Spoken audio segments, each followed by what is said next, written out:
Connectez-vous, hein, quittez ici, connectez-vous, connectez-vous, connectez-vous. Chers parents, chers amis, chers frères. L'incontournable. Mettez-vous en ligne, hein, quittez ici. Mettez-vous en ligne, mettez-vous en ligne, mettez-vous en ligne. C'est chaud. Atia, c'est chaud. Mettez-vous en ligne. C'est chaud, c'est chaud, c'est chaud. Mettez-vous en ligne. Mettez-vous en ligne. C'est chaud. C'est chaud. Atia. Ah, c'est chaud. C'est chaud, c'est chaud. Ah, les Européens veulent nous tuer. C'est chaud sur nous. Au secours, au secours, au secours. C'est chaud sur nous. Donc, au secours, au secours, au secours. Atia.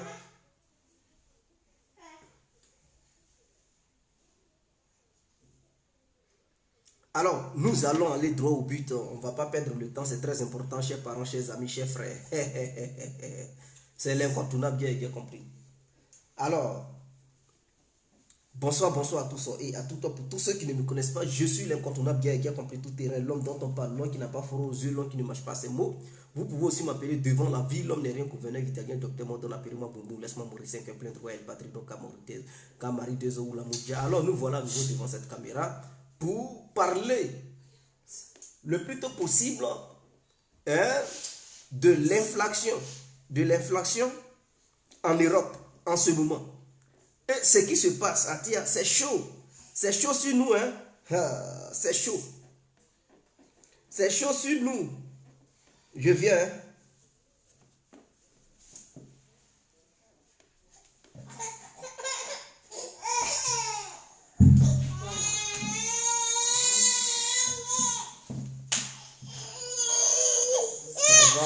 Ça va.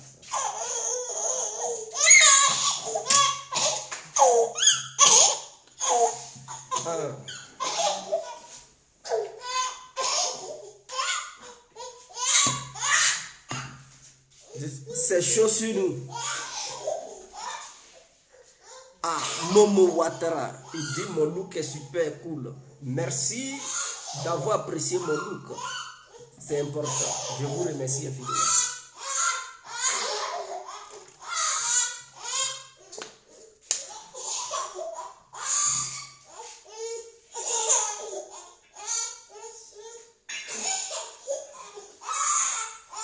Excusez-moi.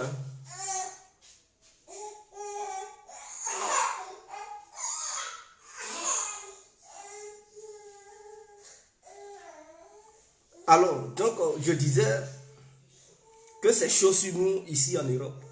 Oui, il faudrait qu'on se dise la vérité, c'est chaud. Atia, c'est chaud, c'est pas facile en ce moment, c'est chaud même. À cause des sanctions envers la Russie. Vous savez, en ce moment, il n'y a plus d'huile dans les supermarchés. Ah oui, il n'y a plus de l'huile. Donc, c'est-à-dire, si tu veux griller tes trucs, tu as tout un problème. Pour avoir l'huile, il faut parcourir plusieurs supermarchés ou bien plusieurs magasins. C'est chaud. L'huile, quand on dit l'huile pour griller là, c'est chaud. Parce que les Européens, eux, ils n'importent pas leurs huiles de l'Afrique. Ça vient plutôt de l'Est. Et c'est l'Ukraine qui était le pays producteur d'huile pour l'Europe. Je dis bien l'Ukraine, qui était le pays producteur d'huile de l'Europe. Donc souvent les Européens ils disent ah, pays de l'Est, ces pays sont pauvres. C'est qu'ils veulent faire croire aux Africains en disant que la Russie est pauvre, l'Ukraine est pauvre, ceci, cela. Ah, c'est des pays du tiers. Eux, ils aiment toujours minimiser les autres. Et eux, ils se surestiment.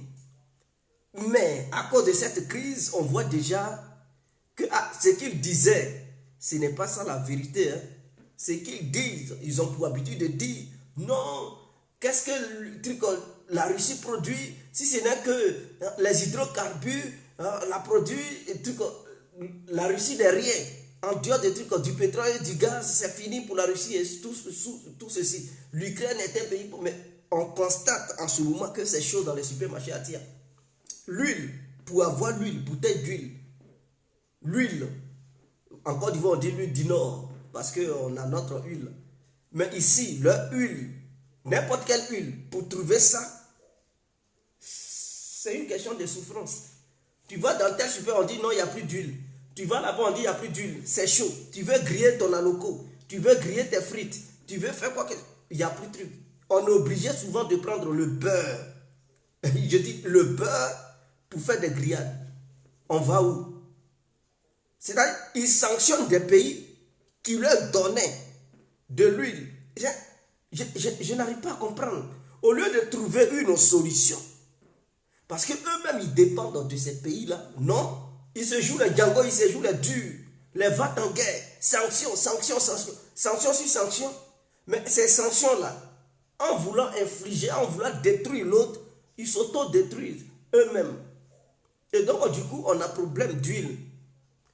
1 kilo de tomates qui coûtait au moins 1 euro là aujourd'hui, à Tia, ça coûte 3 euros. 1 kilo de tomates, ça coûte maintenant 3 euros. On va où? Ça coûtait 1 euro, maintenant ça coûte 3 euros. Vous partez à Intermarché, 1 kilo de tomates. Intermarché, Aldi, tout a augmenté. Même Carrefour, tout a augmenté. Kilo de tomates, c'est 3 euros. Or, on avait pour habitude d'acheter au moins les tomates à 90 centimes. Si c'était trop cher, les bonnes tomates, souvent tu pouvais avoir ça à 1 euro et tout. Mais aujourd'hui, on te dit non, Atia, tu veux acheter tomates, c'est 3 euros. Donc, si vous voulez convertir, là, parce que 1 euro, ça fait 665 francs. Donc, 665 francs multiplié par 3. Donc, ça fait uniquement 1 kilo. Le prix d'1 kilo de tomates.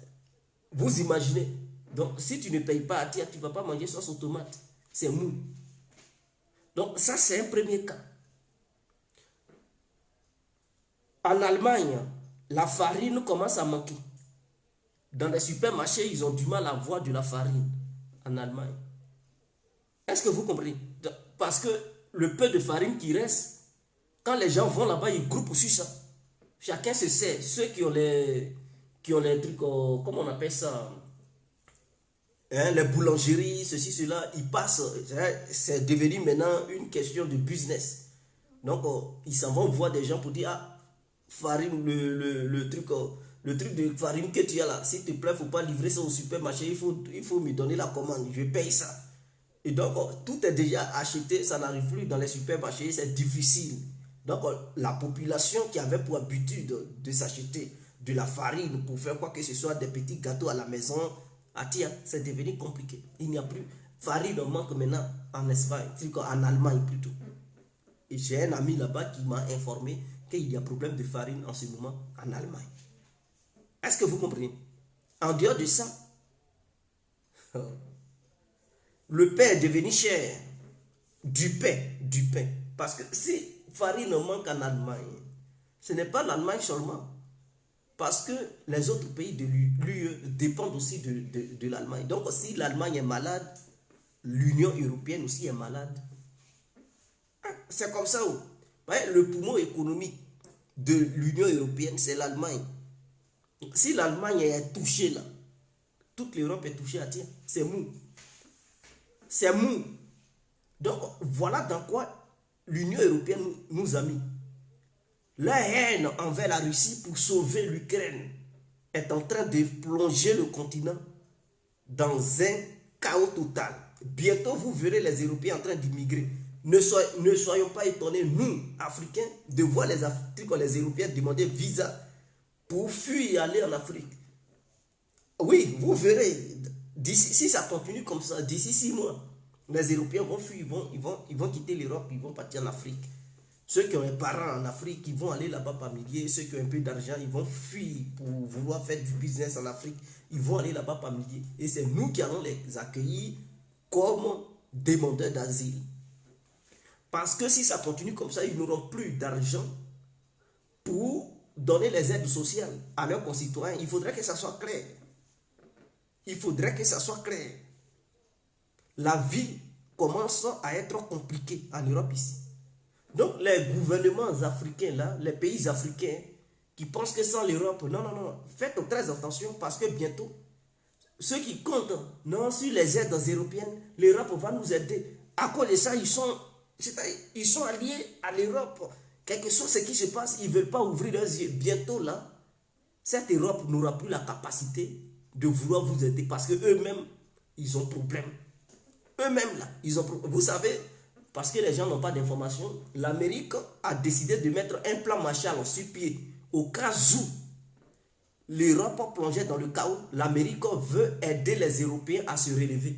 Donc, ceux-mêmes que les Américains veulent relever, c'est ceux-là, c'est sur ceux-là vous comptez pour développer l'Afrique. Réveillez-vous quand même, Africains. Plan Marshall, après la Deuxième Guerre mondiale, ce même plan Marshall a été mis sur pied. En ce moment, ils discutent de ça aux États-Unis. Soit les Américains aident les Européens pour se relever, soit l'Europe, c'est le chaos total et puis c'est fini. Donc, ils sont en train de parler de ça. Vous savez, la Lituanie, l'inflation a atteint déjà au moins l'Estonie. Ça fait 15,2% aujourd'hui, l'inflation en Estonie. Pourquoi? Parce qu'ils ont décidé de ne plus s'alimenter au gaz et au pétrole russe. Mais ça ne fait que commencer. Ce n'est que le début. L'inflation atteint aujourd'hui 15,2%. D'ici, ils vont dire un mois, ça va atteindre les 50%. Donc, non seulement leur économie va commencer à se casser les dents. Les pays de l'Est, ceux qui sont farouchement opposés aux Russes, qui veulent au coûte que coûte en découdre avec la Russie, leur économie, ça ne va plus en ce moment. Ça est là, se casser les dents. Mais si ça se casse les dents, qui va les aider?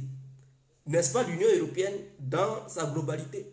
Maintenant, celui-même qui est au cœur, qui dirige l'économie, son économie commence à tergiverser. L'Allemagne, son économie commence à être ivre, façon là. Donc, du coup, l'Allemagne n'aura plus la capacité à vouloir aider ce pays appelé Estonie. En dehors de l'Estonie, il y a la Lituanie. L'inflation a atteint 14,2%. Donc, les Lituaniens, ils ont un souci parce qu'eux aussi, ils ont décidé de ne plus s'alimenter au gaz et au pétrole russe. Mais ce n'est que le début. Au fur et à mesure que les mois vont passer, ça va grimper, ça va augmenter. Et ils vont balbutier. Ils vont souffrir. L'Espagne, l'inflation atteint 9,8%. Tous les pays de la zone euro sont en rouge, c'est mou. Alors, la Belgique ici, c'est 8,3% l'inflation. Donc, ça veut dire, eux tous là, ça ne va pas. Les sanctions contre, il n'y a pas un pays qui va dire, ah, à cause de la guerre, je vais profiter. Non, non, non, non, ça ne va pas. Eux tous là, ça ne va pas. Mais comme c'est des gens, ils préfèrent mettre leurs égos devant, au détriment de leurs intérêts, ils sont prêts à faire n'importe quoi. C'est-à-dire, quand Dieu veut te détruire, il endurcit ton cœur. Donc, tu ne vois plus rien. Tu fais n'importe quoi, et à un moment donné, au moment où tu veux voir clair, c'est déjà trop tard. C'est ça leur problème. C'est-à-dire, Dieu est en train de les pousser à prendre des mauvaises décisions. L'Allemagne, l'inflation atteint 7,3%. Ça veut dire que les Allemands, ils ne sont pas encore dans le confort. C'est-à-dire, le poumon même de l'économie européenne est atteint. Donc, ce n'est que le début. Parce qu'ils veulent éliminer le charbon et le pétrole. Or, les Allemands, ils ont besoin de 30% du charbon russe pour s'alimenter en énergie. Donc, s'ils éliminent le charbon, c'est-à-dire qu'ils n'ont pas encore éliminé, l'inflation commence déjà. Donc, s'ils éliminent le charbon, imaginons la suite. C'est-à-dire les Allemands seront dans de sales draps. Et les citoyens, c'est-à-dire aujourd'hui, les citoyens européens se laissent manipuler par les médias. Ils sont chauds, sanctionner. Mais ils ne voient pas clair. Quand les sanctions vont atteindre leur summum et qu'eux, ils vont vivre la misère, je viens.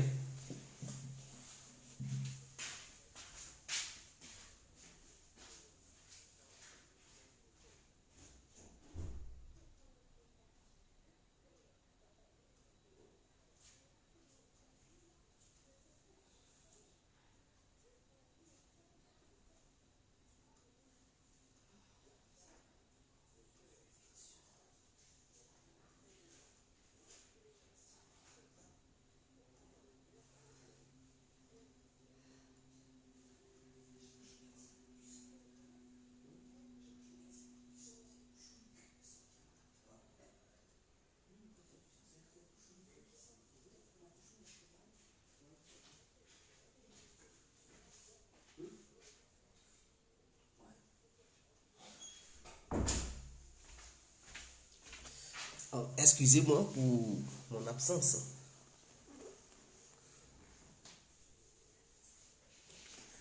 Et donc, du coup, les citoyens européens ne font que se faire manipuler par leurs leaders, par leurs élites.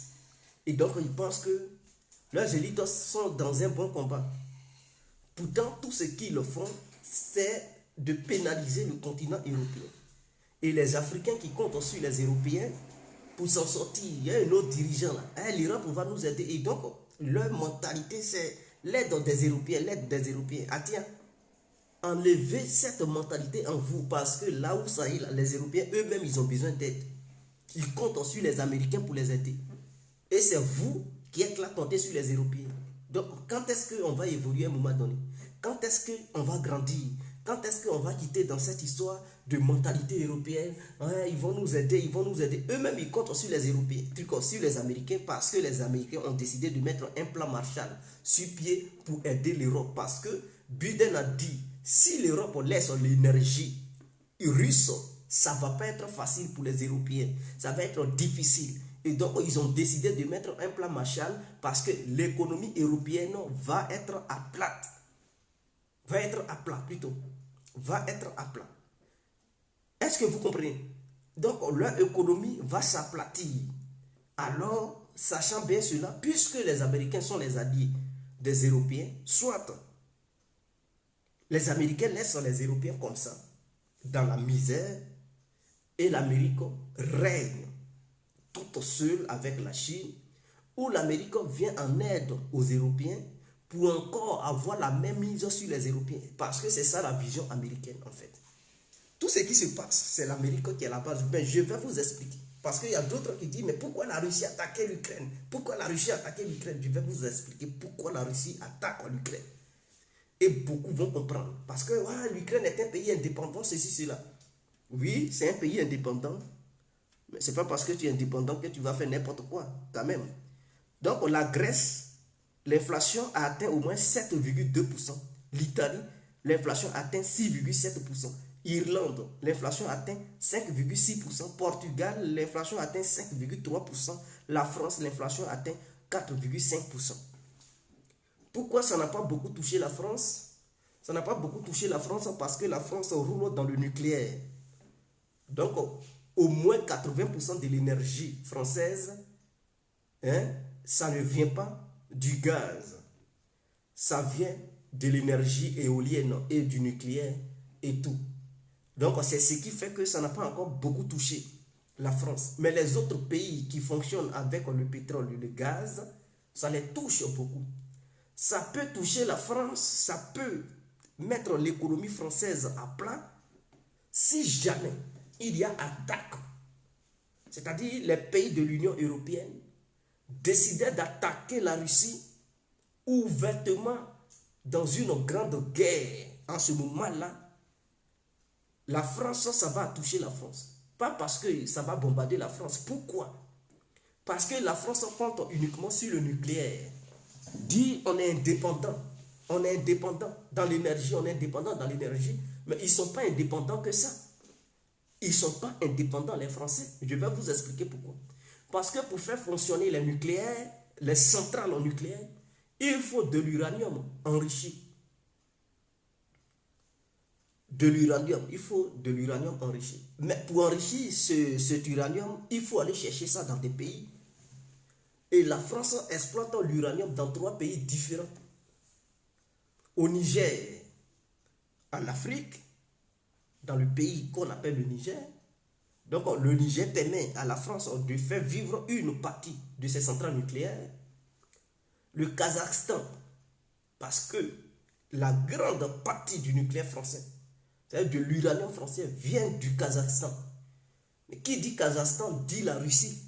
Est-ce que vous comprenez? Parce que c'est 2 pays frères. Et le Kazakhstan et la Russie font partie d'un bloc commercial. Est-ce que vous comprenez? On appelle ça l'euro-asiatique. Truc asiatique. Ce bloc commercial, il y a la Biélorussie, il y a la Russie, il y a le Kazakhstan, il y a un truc en Arménie et il y a d'autres pays. Est-ce que vous comprenez? Donc, le Kazakhstan, où la France exploite une grande partie de son uranium pour faire vivre ses centrales nucléaires, c'est un pays ami et il y a 30% de Russes dans ce pays et ça fait partie d'un ancien pays de l'Union soviétique. Et quand il y avait des troubles récemment au Kazakhstan, c'est Poutine qui allait aider le président Kazakh pour apporter la stabilité. Vous avez vu, nous, au Kazakhstan, il y avait des troubles. Les gens voulaient faire un coup d'État, une révolution façon là. Poutine est allé apporter l'ordre là-bas. Donc aussi, la France pense qu'elle est trop indépendante dans l'énergie, mais il suffit à Poutine de demander au président du Kazakhstan de chasser la France sur son territoire à travers sa société qui exploite l'uranium du Kazakhstan. Et donc aussi, le Kazakhstan décide de fermer le robinet aux Français, ça revient au même.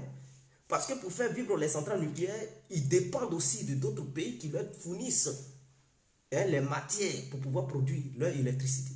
Si on ferme là-bas, les Français auront du mal à faire fonctionner leurs différentes centrales nucléaires. Mais en dehors de ça, il y a aussi le Kyrgyzstan. Mais le Kyrgyzstan, c'est un pays aussi allié de la Russie où la France exploite aussi des gisements appelés l'uranium. Donc, c'est le troisième pays là où la France exploite. Et donc, il suffit à Poutine de dire il faut fermer, chasse la société française qui est là-bas. Il ne faut plus leur livrer ces matières. Et s'ils ferment là-bas, c'est fini. Les Français sont dans l'obscurité. Puisqu'ils ne se sont pas préparés pour faire fonctionner une énergie qui utilise le gaz pour pouvoir avoir de l'énergie dans leur pays. Ils utilisent les centrales nucléaires. Et donc, ça peut faire plonger leur pays dans l'obscurité. Donc, quand les Français s'agitent, on va taper sur Poutine, on va les détruire, on ne veut plus de gaz, on ne veut plus de ceci. Mais eux-mêmes, voilà, ces dirigeants-là, ils ne s'en rendent pas compte qu'une partie de leur énergie aussi, même si ce n'est pas extrait directement du territoire russe, ces matières sont extraites dans des territoires alliés à la Russie.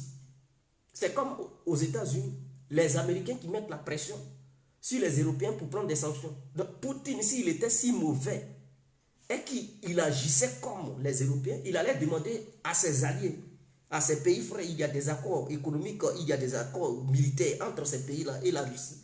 Poutine allait aussi décider de demander à ces pays de fermer les usines françaises. Et c'était mou pour la France. La France n'allait plus avoir de ressources pour faire fonctionner ses centrales nucléaires. Donc voici le vrai danger. Eux, ils font ça. Poutine, lui, n'agit pas. C'est comme si, imaginons un instant que c'est l'Europe qui donnait le gaz, le pétrole à la Russie. Et c'est grâce à l'Europe que la Russie se chauffait. Mais avec cette histoire, les Européens allaient fermer le gaz et le pétrole. Ils n'allaient même pas avoir pitié du peuple russe. Ils allaient fermer ça dans le seul but de pousser la population russe à mourir de froid et se révolter. Ils allaient prendre cette décision.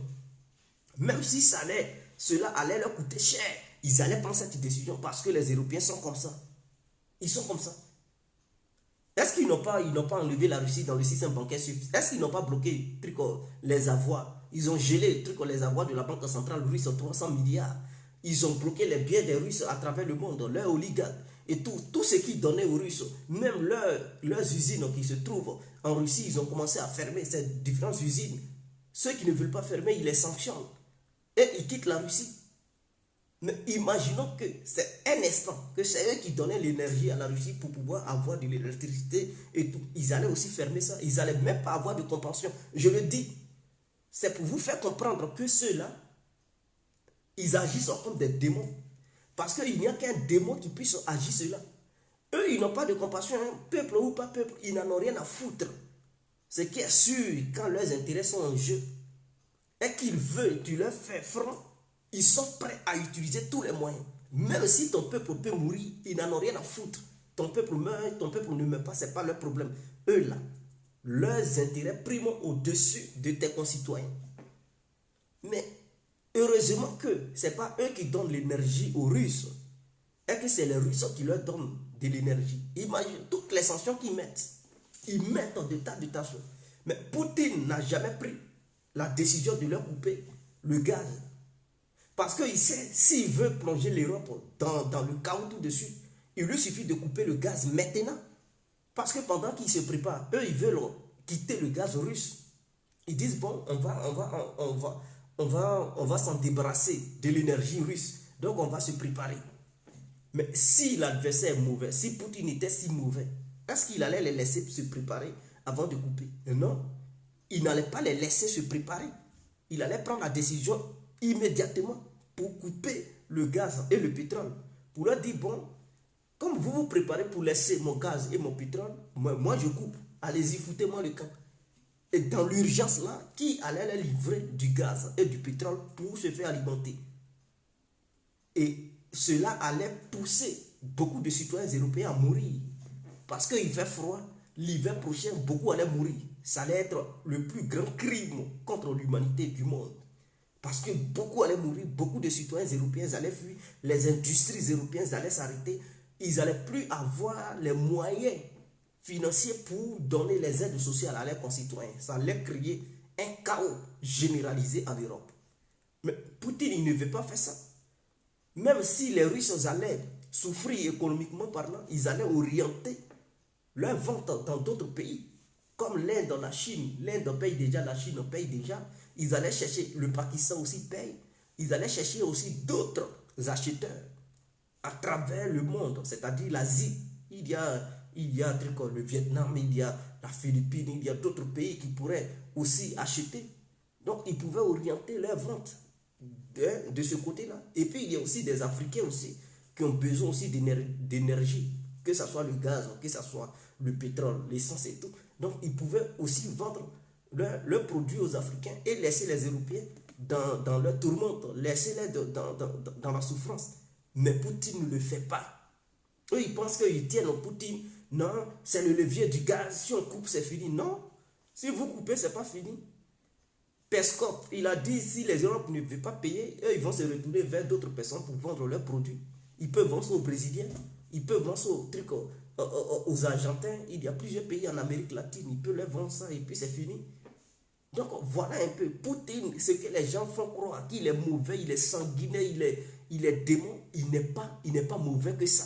Parce que si c'était un vrai dictateur, un vrai démon qui était Poutine, il y a longtemps, il aurait déjà coupé l'essence, il aurait déjà coupé le pétrole et le gaz, ainsi que le pétrole, le charbon aux Européens, pour créer le chaos en Europe.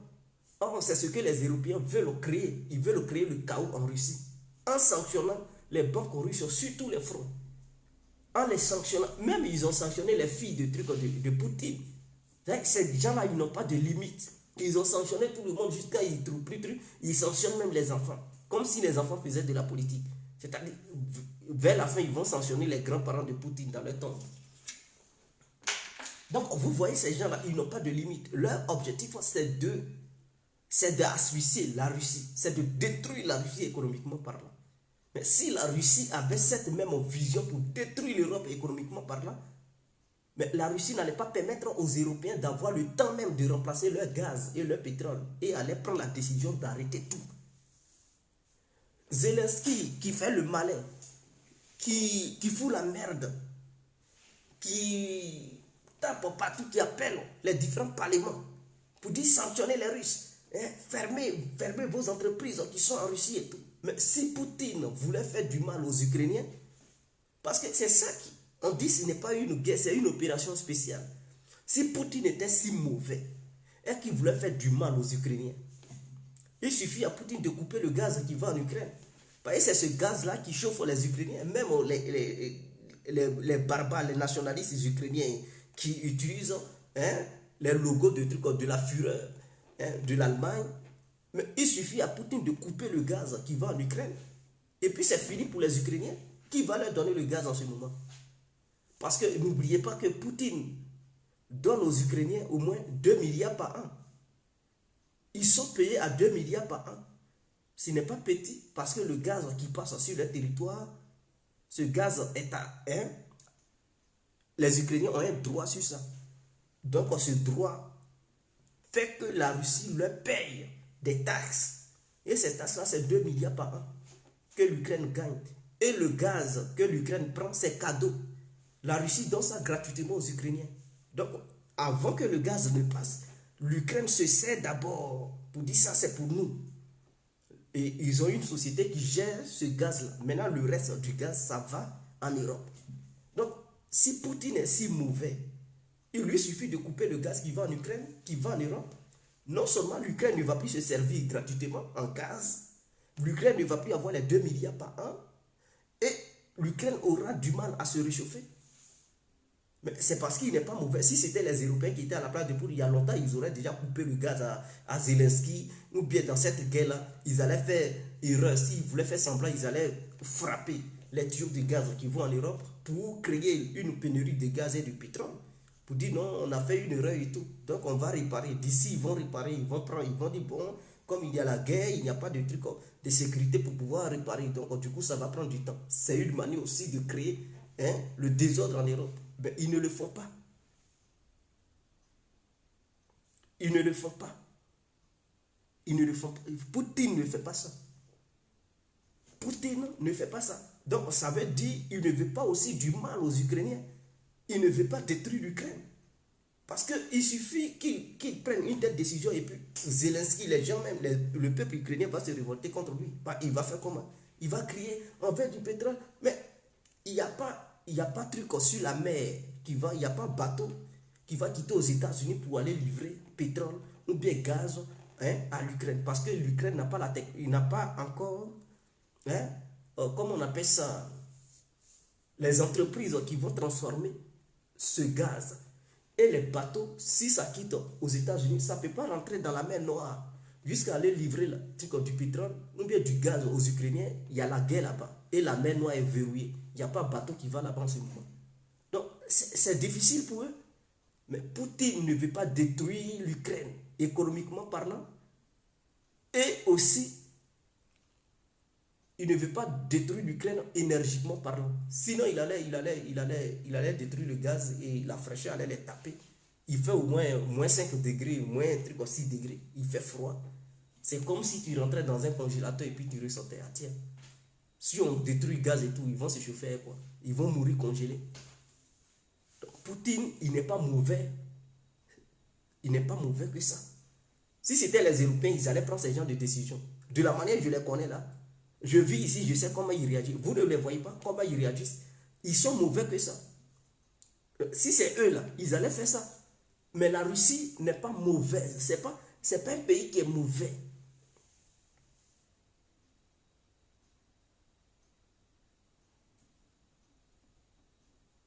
Est-ce que vous comprenez? Donc c'est très important. Maintenant, j'aimerais éclairer les gens. Parce qu'il y a d'autres qui se posent des questions. Pourquoi la Russie attaque l'Ukraine? Pourquoi la Russie attaque l'Ukraine? Pourquoi la Russie attaque l'Ukraine?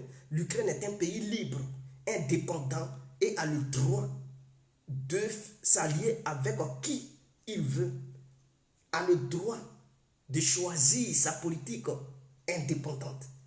Et donc, la Russie a tort d'attaquer l'Ukraine. Il n'y a pas de souci, vous avez raison en disant que l'Ukraine est un pays indépendant qui a le droit de choisir son camp et faire l'alliance avec qui? Bon, une Ukraine ou qui elle veut, je pense que c'est une Ukraine, qui elle veut, il n'y a pas de souci. Mais quand tu es auprès par rapport à sa situation géographique, quand tu es à côté d'une grande puissance, tu ne fais pas ta politique au détriment de la sécurité de l'autre. C'est-à-dire ton voisin. Voici ton voisin, toi tu es ici, tu es là. Ton voisin, il sait que ton ennemi numéro 1, qui veut t'anéantir, toi et tes enfants, il est conscient.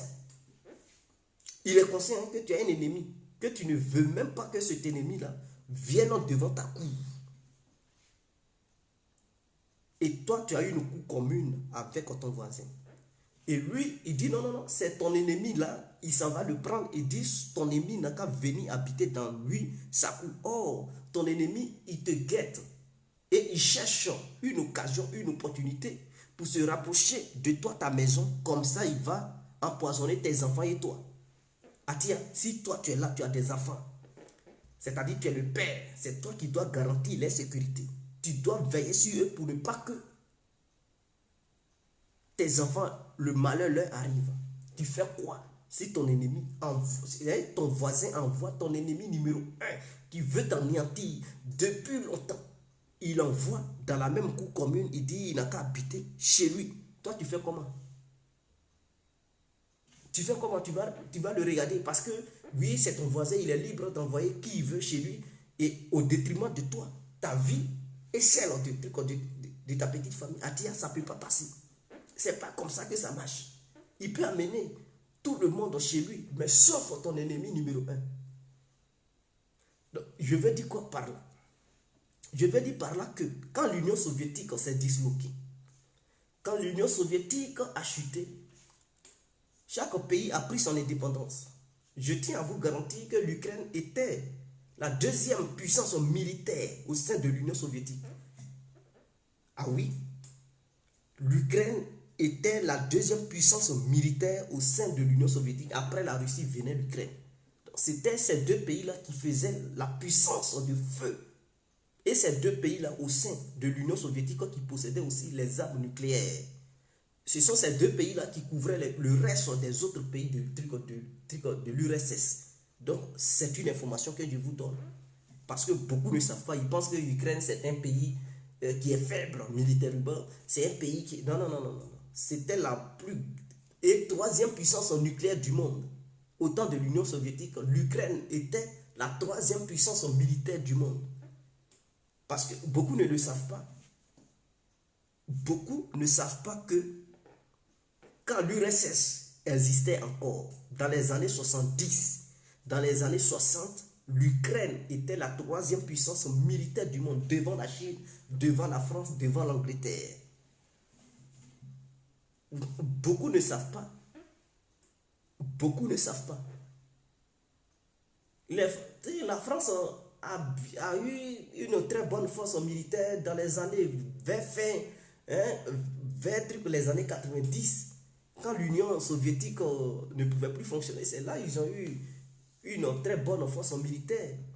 Les Anglais avaient eu une bonne force militaire, mais après la chute de la livre anglaise, quand la livre anglaise n'était plus la première monnaie du monde, les Anglais ont commencé à chuter, leur puissance militaire a commencé à être diminuée. Donc, que ce soit dans les armes nucléaires, que ce soit puissance de feu, l'Ukraine était troisième puissance militaire. La Chine n'avait pas encore atteint le niveau de l'Ukraine. Donc, c'est un pays qui, vous rigolez, ce pays-là a eu quand même un bon emplacement dans le monde en termes de puissance de feu.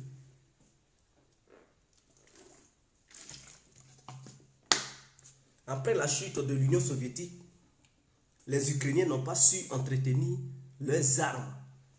Ils avaient des gros avions, les bombardiers. Les Ukrainiens aussi possédaient des bombardiers nucléaires. Chose qui est rare dans les pays. La France n'a même pas de bombardiers nucléaires. C'est les gros avions là. C'est ce qu'on appelle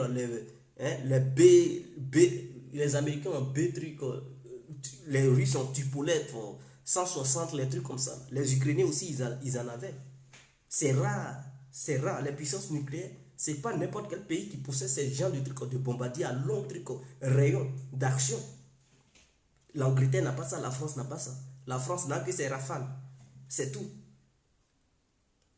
La Chine, c'est maintenant, la Chine vient d'avoir des bombardiers. Mais avant, l'Ukraine avait déjà ces genres d'avions. C'est parce qu'ils n'ont pas bien entretenu leurs avions. Il y a la corruption, la délinquance. Et donc, ils ont fait chuter leur technologie militaire.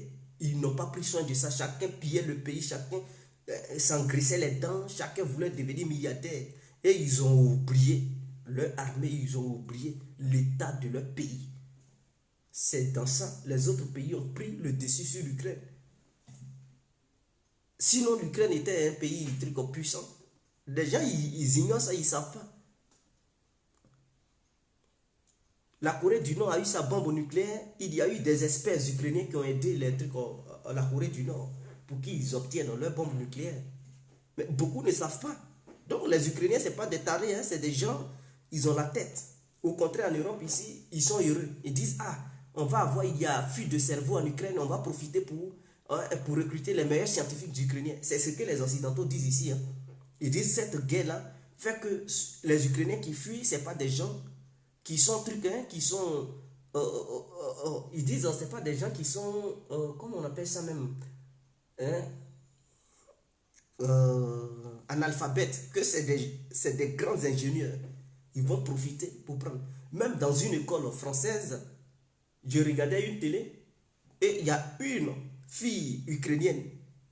Pour sa première fois, on l'a amenée dans une école, hein, française. On leur a donné des exercices en mathématiques. Elle voyait dire, mais les mathématiques en France, c'est facile. Hein? Pourtant, devant les élèves français, c'était un exercice qui était compliqué. Et la fille ukrainienne dit, non, mais les maths en France sont trop faciles. Qu'en Ukraine, c'est trop compliqué. Donc, vous comprenez le niveau de savoir. Donc, voilà pourquoi les Russes, ils sont forts en maths. Les gens, ils le savent. Et en sciences. Ce n'est pas des petits. Ainsi que les Américains. En Europe, c'est du n'importe quoi. Donc, pourquoi la Russie attaque en Ukraine? Vous savez, après la chute de l'Union soviétique dans les années 91, l'Ukraine a pris son indépendance, la Russie aussi a pris son indépendance, chacun a pris son indépendance.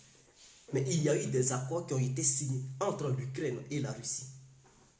Quand il y a eu la dénucléarisation de l'Ukraine, est-ce que vous comprenez? La dénucléarisation, parce que l'Ukraine avait les armes nucléaires et la troisième puissance nucléaire du monde.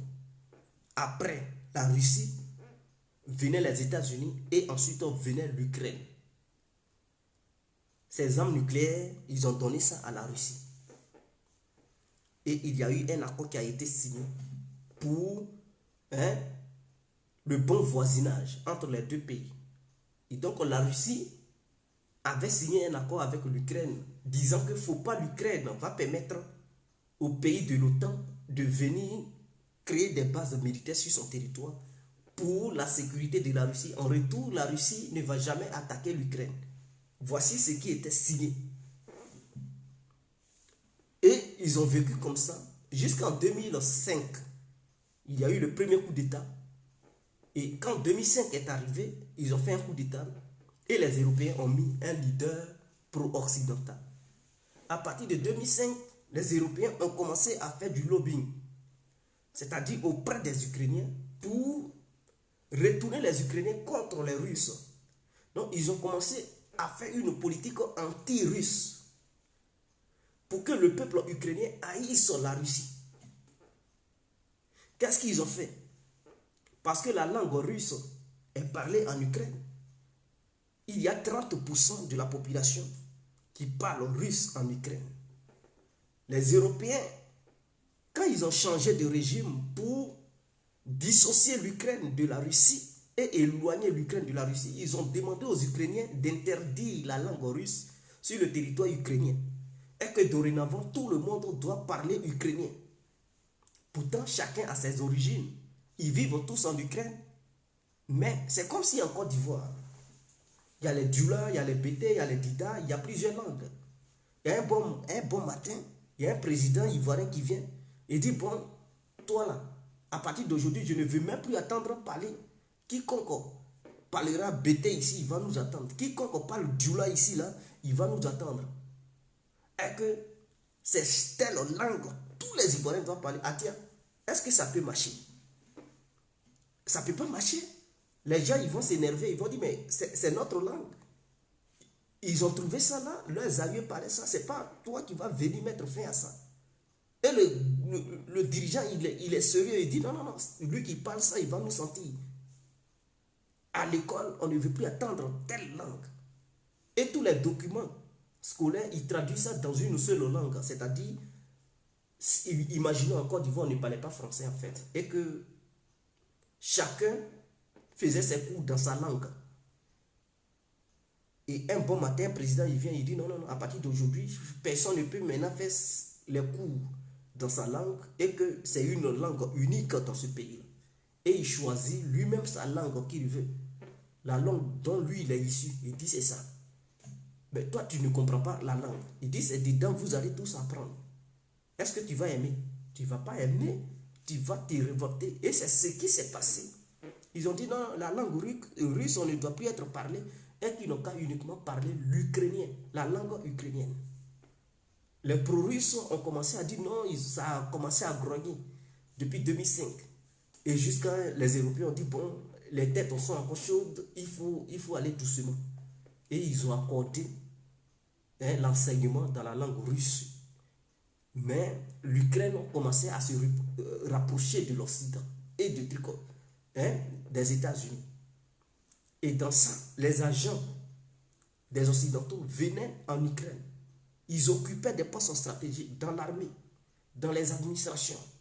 C'était devenu comme un terrain sur lequel les Européens venaient s'entraîner. Et tout. Et dans ça, ils mettaient dans la tête, ils prenaient des décisions dans leur constitution anti-russe, anti-russe, anti-russe. Ils ne voulaient plus signer de contrat de partenariat avec la Russie, mais ils voulaient uniquement signer des contrats avec les Occidentaux. Ce n'est pas comme ça. Il faut vivre avec ton voisin. Surtout quand vous avez une histoire commune. Donc, les Européens, ils voulaient que l'Ukraine soit occidentalisée. Ce n'est pas un problème. Mais quand vous venez dans un pays là, faites votre business. Laissez aussi le pays faire le business avec l'autre. Ne poussez pas l'autre à dire non, non, non, faut plus il va commercer avec l'autre. Il n'a qu'à commercer uniquement avec vous. Ce n'est pas comme ça que ça marche. C'est ce qui se passe en Afrique.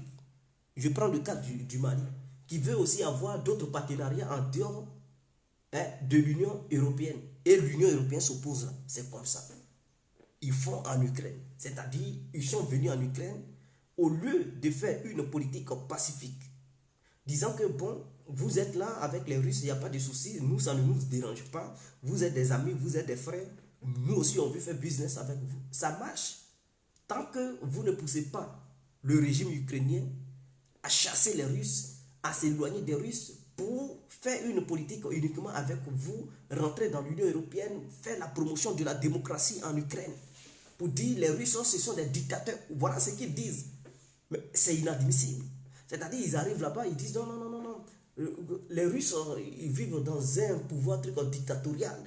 Nous, on veut vous apporter la démocratie, la lumière, les valeurs occidentales. Donc, à partir d'aujourd'hui, vous devez arrêter votre coopération avec la Russie, coopérer davantage avec les Occidentaux.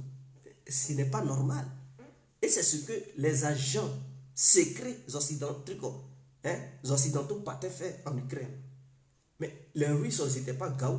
Eux aussi, ils avaient leurs agents de renseignement qui leur disaient ah, voici ce que les Occidentaux font en Ukraine. Donc, dans une histoire de politique de rapprochement, ils ont commencé à affilier l'armée ukrainienne à celle de l'OTAN.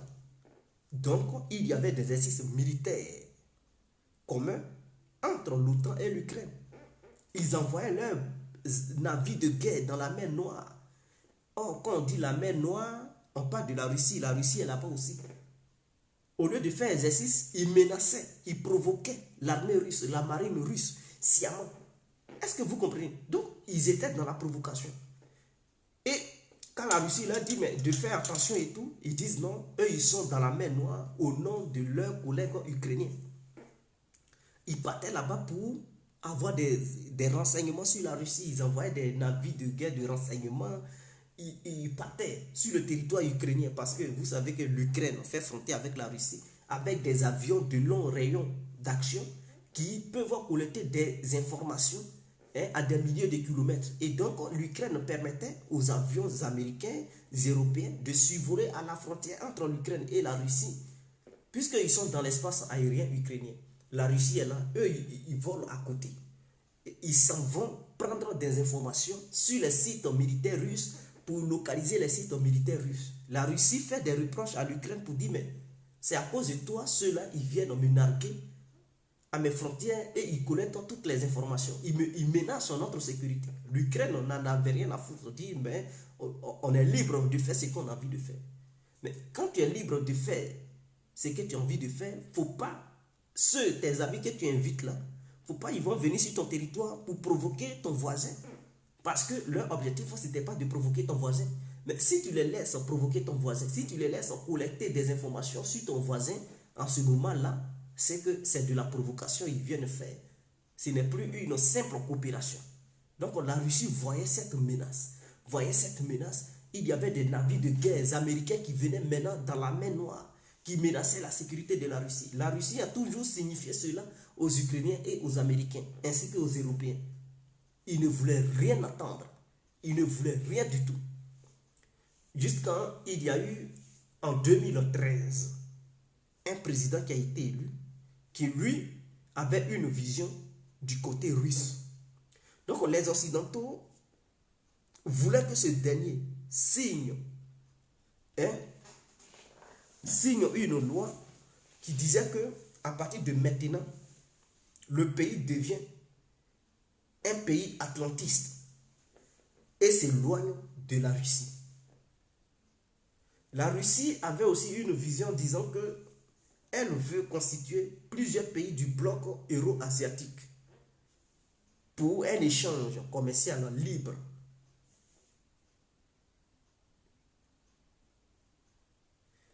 Et il s'appelait Yanukovych. Voilà. Donc les Européens ont proposé leur plan. Ce dernier a refusé de signer le plan européen. Il a dit non, je ne peux pas éloigner mon pays de la Russie. Je veux être au juste milieu, c'est-à-dire traiter avec les Européens et traiter avec la Russie. Cela n'a pas plu aux Européens, puisqu'ils avaient déjà une politique anti-russe, détacher l'Ukraine de la Russie pour empêcher la Russie d'être une grande puissance. Donc pour eux, c'était inadmissible qu'un président vienne pour faire de son pays un pays neutre qui va traiter la Russie et en même temps l'Europe.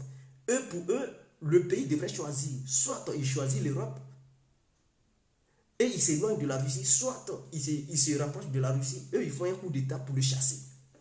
Dans tous les cas, pour eux, là, ce dernier, Viktor Yanukovych, devrait choisir l'Europe. Mais comme il a refusé de choisir l'Europe, en 2014, l'année qui a suivi, révolution orange. La place Maïda. Coucou. Donc, il y a Victoria Nuland, la vice-secrétaire d'État, l'État américain, débarque en Ukraine et encourage les révolutionnaires en leur partageant de l'argent. Donc, les Américains dépensaient 5 millions de dollars par jour pour encourager les militants. C'est-à-dire, des gens, ils font leur révolution, ils manifestent. Vous leur ramenez de l'argent, vous les encouragez, mais c'est quoi? Et puis vous dites non, ce n'est pas un coup d'État, que c'est une révolution pacifique. Mais ce n'est pas une révolution pacifique. Dès lors que des étrangers quittent là-bas pour venir encourager les révolutionnaires, ça devient une ingérence. C'est comme s'il y avait une révolution en France. Et que, soit le vice-ministre des Affaires étrangères russe quitte la Russie pour débarquer en France et commence à partager des vivres aux gilets jaunes et demande aux gilets jaunes de multiplier les actions pour chasser Macron. Mais est-ce que ça, la France va accepter ça? Mais c'est une ingérence flagrante. Donc la France peut interpréter ça comme une déclaration de guerre. Est-ce que vous comprenez? Et c'est ce que les Européens ont fait. C'est ce que les Occidentaux ont fait. Mais comme le régime ne chutait pas, il fallait aggraver la situation. Qu'est-ce qu'ils ont fait? Ils ont envoyé des agents de renseignement qui, eux, ils étaient armés. Donc, pendant que la foule était réunie, ils ont tiré sur la foule. J'ai dit, ils sont dangereux. Quand ils veulent atteindre leur objectif, ils sont prêts à faire n'importe quoi. Ils ont fusillé des civils. Et suite à ça, les citoyens ukrainiens ont cru que c'est le régime qui avait donné l'ordre à son armée de buter les gens. Mais pendant ce temps-là, il y avait aussi des policiers qui étaient morts. Des forces de sécurité et de défense qui sont tombés ce jour-là. Ils sont morts, les civils sont morts. Et donc cela a engendré encore une colère générale. Parce que le peuple pensait que c'était le président en question qui avait donné l'ordre à ce que les forces de défense et de sécurité tirent sur les civils. Mais les forces de défense et de sécurité disent qu'elles n'ont pas tiré sur les civils, qu'elles ne savent pas d'où viennent les tirs. Car ça a été fait, c'était des agents secrets qui ont tiré pour pousser la foule à se mobiliser. Pendant ce temps, les médias faisaient un tapage médiatique accusant le président en question d'avoir tiré sur son peuple. Est-ce que vous comprenez?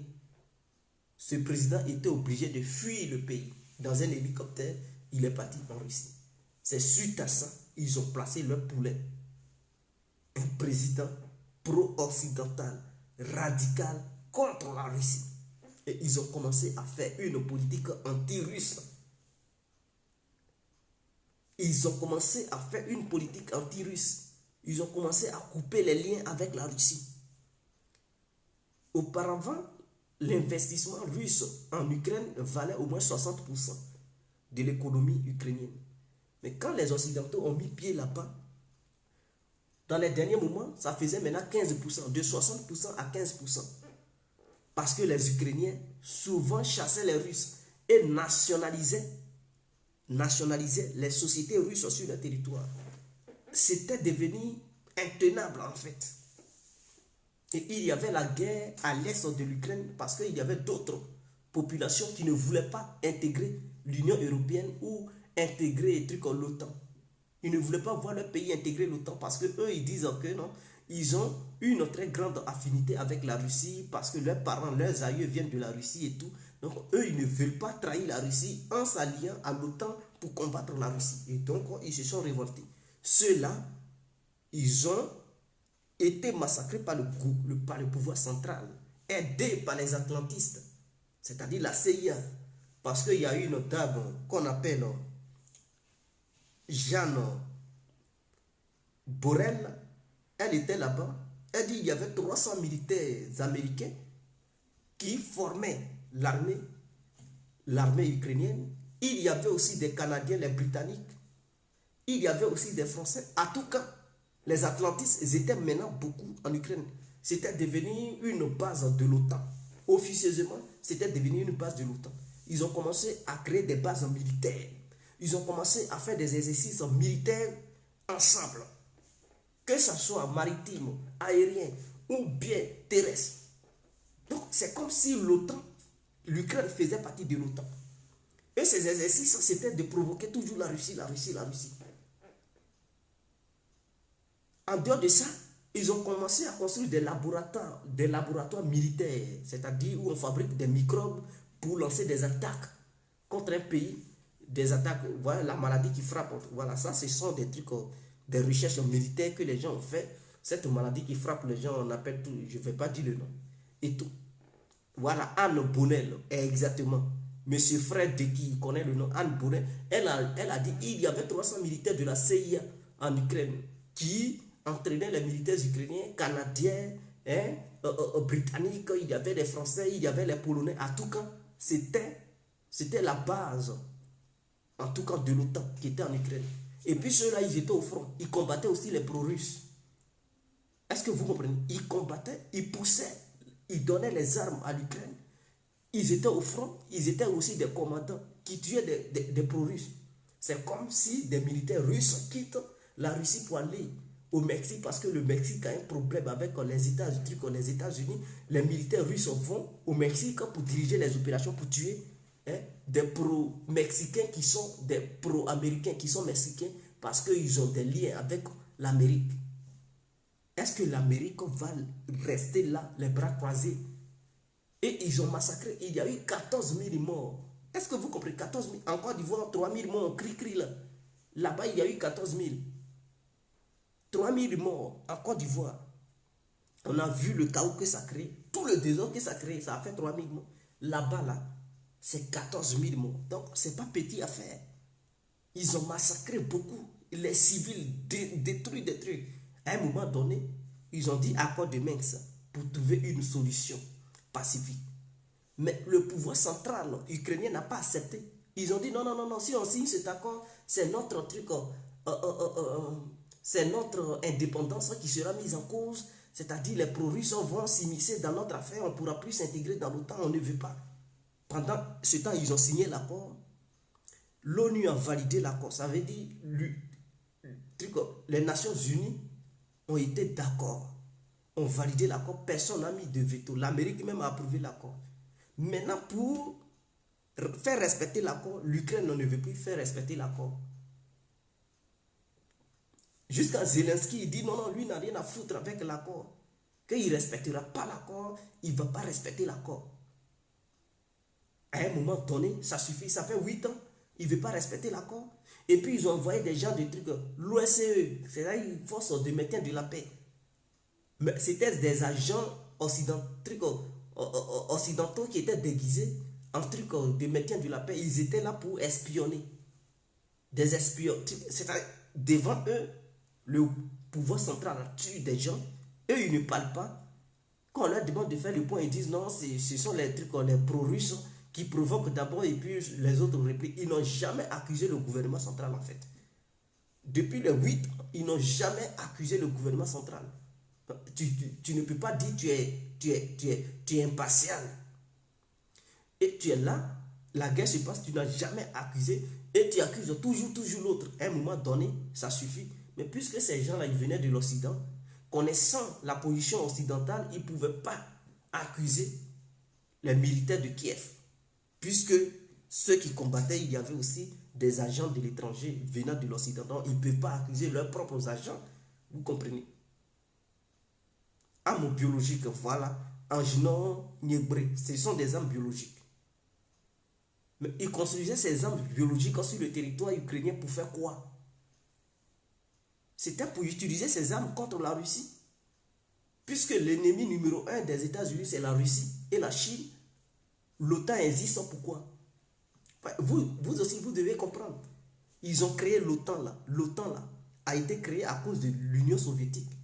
Et quand l'Union soviétique a disparu, l'OTAN a été maintenue à cause de la Russie. Ils ont toujours dit la Russie est l'ennemi numéro 1. L'ennemi numéro 1. Donc, eux-mêmes, ils ont désigné leur ennemi. Et cet ennemi-là, c'est la Russie. Donc, la Russie est consciente. Mais les pays baltes rentrent dans l'OTAN, pourquoi? Ils disent non, la Russie. Donc, l'Amérique, elle est protecteur, n'est-ce pas? Bon, la Russie, sachant bel et bien que l'OTAN l'a désigné comme son ennemi, cette Russie ne peut pas accepter que l'OTAN vienne à ses frontières, à côté de la capitale russe, Moscou. C'est-à-dire, entre Kiev et Moscou, ça fait 400 km. Donc, les Américains vont venir s'installer à Kiev, mais c'est fini pour les Russes. C'est-à-dire, les missiles balistiques que les Américains vont placer là, la Russie ne peut pas les intercepter, c'est fini. Ils pourront frapper Moscou en 7 minutes avec des missiles balistiques. Poutine, voyant cette menace, il a fait des démarches en décembre 2021 disant qu'ils n'ont qu'à signer un document disant que l'OTAN ne va jamais intégrer l'Ukraine dans l'OTAN. Les Occidentaux ont dit non, non, non. L'OTAN a eu une politique de porte ouverte. Et que ce n'est pas à Poutine de dire qui doit rentrer dans l'OTAN. Et que chaque pays a le droit de désigner son alliance, faire alliance avec qui il veut et comme il veut. Et que l'Ukraine est un pays indépendant. Donc l'Ukraine a le droit d'intégrer l'OTAN. Voici ce qu'ils disent. Donc, ce sont les Occidentaux qui n'ont pas accepté la proposition de Poutine. Qu'est-ce que cela faisait aux Occidentaux? De signer pour dire, bon, l'Ukraine ne va jamais adhérer au sein de l'OTAN. Mais pendant ce temps, ils pouvaient coopérer avec l'Ukraine. Je ne comprends pas. C'est-à-dire, vous signez et après, vous pouvez faire du business, aller investir, créer des sociétés et construire. Et petit à petit, transformer l'Ukraine comme un pays occidental. C'était normal, sans même mettre les bases militaires. Mais non, eux, ils ne voulaient pas. Parce qu'ils avaient une idée derrière, placer leurs armes nucléaires en Ukraine pour qu'à un moment donné, faire la guerre à la Russie. Et donc, cette idée-là, ils avaient ça. Ils ne voulaient pas que la Russie anéantisse cette idée et cette vision à travers un accord disant que l'OTAN ne va jamais intégrer. L'Ukraine ne va jamais intégrer l'OTAN. Voilà. D'où le refus de la proposition de Poutine. Et pendant ce temps, ils accéléraient les démarches pour que l'Ukraine intègre l'OTAN. Donc, si l'Ukraine intégrait l'OTAN, imaginons Poutine n'agissait pas. L'Ukraine intègre l'OTAN. Mais l'Ukraine, il y a des radicaux, des nationalistes, qui eux, ils disent la Crimée leur appartient, ils vont récupérer leur Crimée. Ils vont récupérer le Donbass. Donc imaginons si Poutine laissait ces gens-là faire. Zelensky fait ce qu'il avait envie de faire en voulant intégrer l'Ukraine dans l'OTAN et le truc au sein de l'Union européenne. Mais une fois intégré, l'OTAN se donnait la légitimité devant le monde entier et allait pousser ces radicaux qui sont en Ukraine pour dire attaquez, nous on va vous soutenir. Mais la Russie n'allait pas rester là aussi, voir ses concitoyens russes qui sont dans le Donbass être massacrés. Parce que c'est l'OTAN, le pays fait partie de l'OTAN et donc la Russie va rester là. Mais ça sera une honte pour la Russie.